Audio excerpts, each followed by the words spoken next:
বিসমিল্লাহ, মাশাআল্লাহ। বাংলাদেশের প্রধান অর্থকরী ফসলগুলোর মধ্যে হচ্ছে ধান একটি। দেখতেছেন, ধানে কিন্তু প্রচুর পরিমাণে ফাইবার থাকে। এটা কিন্তু ফাইবার সমৃদ্ধ খাবার। ধানের মধ্যে সবচেয়ে যে ধানটা ভালো সেটা হচ্ছে বাদামি কালারের যেই ধানটা, যেখান থেকে বাদামি কালারের ভাত হয়। এটার মধ্যে প্রচুর পরিমাণে জিঙ্ক থাকে, ফাইবার থাকে। এটা মানবদেহের জন্য খুবই উপকারী।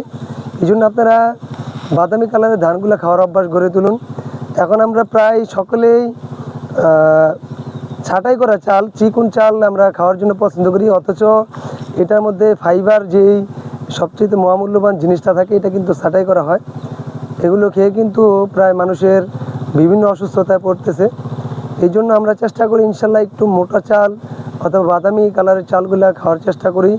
আল্লাহর রহমতে আমাদের শরীরের জন্য কিন্তু খুবই উপকার হবে ইনশাআল্লাহ।